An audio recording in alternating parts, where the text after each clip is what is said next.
Have you ever had a moment where you suddenly saw yourself clearly, maybe even for the first time?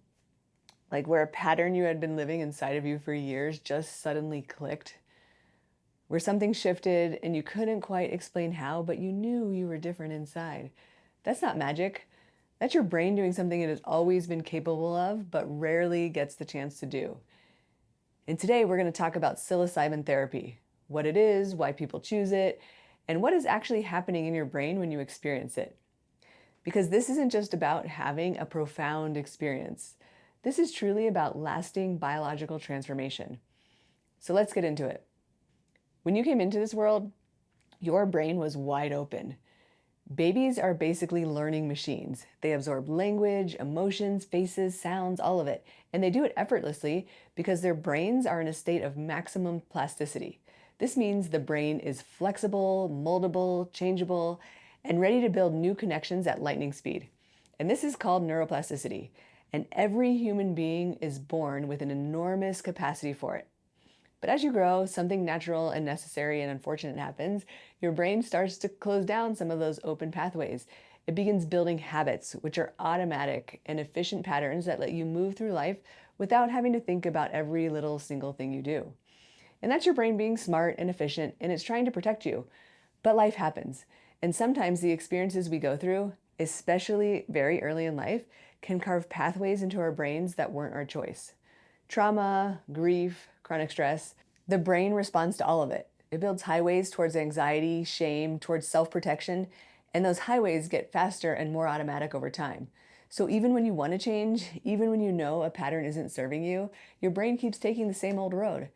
Not because you're weak, but because that road has been traveled thousands of times, and it's the deepest groove on that hill. You didn't choose those grooves, but you don't have to keep living inside of them either. This is where psilocybin comes in. Psilocybin is a naturally occurring compound found in certain species of mushrooms, and it has been used in indigenous healing ceremonies for thousands of years. Today, modern neuroscience is confirming what ancient traditions have already known and understood. This compound has a remarkable ability to help the brain heal and transform. So, what's actually happening inside of your brain when you take psilocybin? Well, psilocybin converts into your body into a compound called psilocin, which closely mimics serotonin, which is a natural occurring chemical in your brain. Serotonin is deeply tied to emotions, mood, and your sense of well-being. And psilocin binds specifically to those serotonin receptors, particularly one called 5-HT2A. And when it does, something extraordinary happens. Your brain's normal pattern of communication gets temporarily disrupted. The rigid, well-worn networks that usually dominate your thinking, the ones running those old automatic loops of anxiety, self-criticism, or fear, they quiet down. And at the same time, the parts of your brain that don't normally talk to each other, they actually start communicating. New cross connections form, and the result is a state of dramatically enhanced neuroplasticity, a genuine opening in the brain where new ways of thinking or feeling and perceiving the world become possible. Scientists call this disruption of the default mode network, which is the part of your brain associated with your sense of self, rumination, habitual thinking, and when that network quiets down, people get to report and feel something remarkable, a sense of ego dissolution and a feeling of connectedness to something larger than themselves, of seeing old problems from a completely new perspective. It doesn't feel like suppression, it actually feels like expansion. So let me paint you a picture. Imagine a sledding hill right after a perfect snowfall. The whole hill is beautiful and smooth and white and completely open, and anything is possible. You can go anywhere on that hill. The first few times you go down, you carve your own paths. But over time, as more and more people sled, certain routes get used again and again, and deeper grooves form in the snow. And eventually, no matter where you try to steer, your sled keeps getting pulled into those worn down tracks. And that's your brain before psychedelics or before therapy. Those grooves are automatic responses, your old stories, those patterns that you can't seem to shake no matter how much you want to. Now imagine a fresh snowfall covers that entire hill. Those grooves are still there underneath, but they're softened, they're covered. And for a window of time, that hill is completely yours and open again. And you can choose a new direction. You can carve a new path.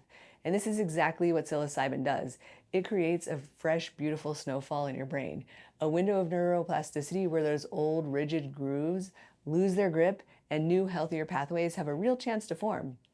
Some journeys bring a super heavy snowfall, dramatic and full of openings where transformation feels immediate and profound. and others are lighter, and you may need a few sessions before new pathways really take root. But every single journey gives your brain a chance to begin again and again and again.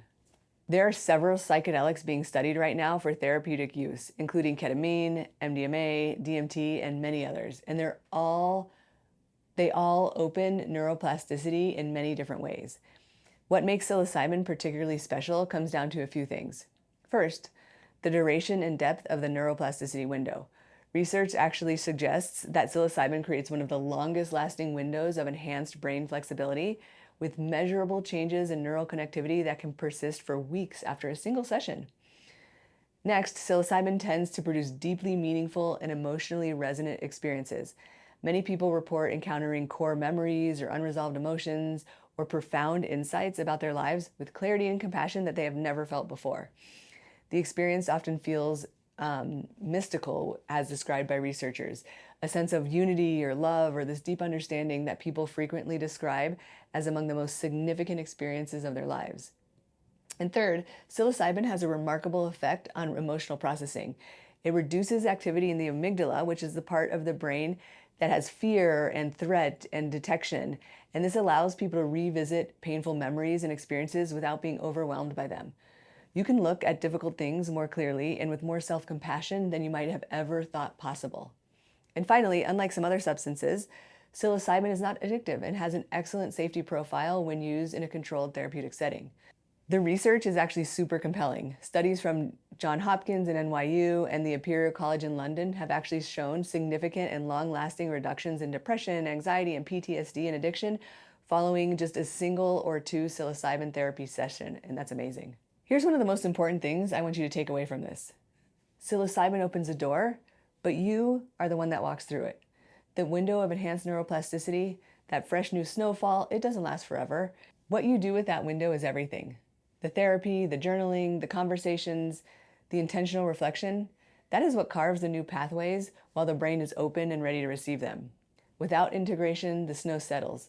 The old grooves start to reform. But with integration, you're literally rewiring your brain. You're building new defaults. You're creating a nervous system that responds to the world differently, not from fear or protection, but from clarity and compassion and genuine choice. And this is why psilocybin therapy, done thoughtfully and with proper support, isn't just a treatment. It's actually a full reset, like a genuine opportunity to rewrite the story your brain has been telling and to author a new one. You are not your patterns. You're not the grooves that were carved into your hill without your permission. Your brain has always had the capacity to change or to grow and heal and build something new. Psilocybin therapy, paired with intention and integration, is one of the most powerful ways science has discovered to activate that capacity. You deserve to experience what it feels like when your brain works for you. And the journey, it starts with a single question. What becomes possible when the hill is covered in fresh snow?